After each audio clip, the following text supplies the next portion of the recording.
വാട്സപ്പിൽ മറ്റുള്ളവരുടെ status videos കണ്ട് ഇഷ്ടപ്പെട്ടാൽ സാധാരണയായി എല്ലാവരും ചെയ്യുന്നത് സെൻഡ് മീ എന്ന് മെസ്സേജ് അയക്കും. ഇനി മുതൽ അതിൻ്റെ ആവശ്യമില്ല.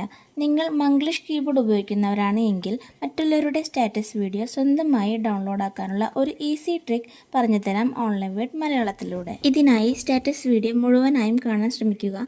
ശേഷം ചുമ്മാ ഒന്ന് മുകളിലേക്ക് വിരൽ വെച്ച് ഡ്രാഗ് ചെയ്യുക. താഴെ ഡൗൺലോഡ് സ്റ്റാറ്റസ് എന്ന ഓപ്ഷൻ കാണാം, അതിൽ ക്ലിക്ക് ചെയ്യുക. ഇങ്ങനെ ചെയ്തപ്പോൾ ആ വീഡിയോ എനിക്കിവിടെ കാണാൻ സാധിക്കുന്നില്ല, കാരണം ഞാൻ ആ വീഡിയോ മുഴുവനായി കണ്ടില്ല. വീണ്ടും വീഡിയോ മുഴുവനായി കണ്ടതിന് ശേഷം ഡൗൺലോഡ് സ്റ്റാറ്റസ് എടുത്തപ്പോൾ ഇതാ ആ വീഡിയോ ഇവിടെ വന്ന് കിടപ്പുണ്ട്. വീഡിയോയിൽ ക്ലിക്ക് ചെയ്ത് താഴെ ഡൗൺലോഡിൽ ക്ലിക്ക് ചെയ്താൽ സേവ് ടു ഡൗൺലോഡ്സ് എന്ന് എഴുതി കാണിക്കും. ഇതിപ്പോൾ നിങ്ങളുടെ ഗാലറിയിൽ സേവ് ആയിട്ടുണ്ടാവും. വീഡിയോ മാത്രമല്ല, ഇഷ്ടപ്പെട്ട ഫോട്ടോസും സ്ക്രീൻഷോട്ട് എടുത്തു വയ്ക്കുന്നതിന് പകരം ഇതുപോലെ ഡൗൺലോഡ് ചെയ്ത് വയ്ക്കാവുന്നതാണ്. ഇനി നിങ്ങൾ മംഗ്ലീഷ് കീബോർഡ് ഉപയോഗിക്കാത്തവരാണെങ്കിൽ അതെങ്ങനെ ഡൗൺലോഡ് ചെയ്ത് ഉപയോഗിക്കാമെന്ന് കാണാം അടുത്ത വീഡിയോയിലൂടെ. ഓൺലൈൻ വേർഡ് മലയാളം, ഇത് എന്നും സാധാരണക്കാരുടെ ലോകം.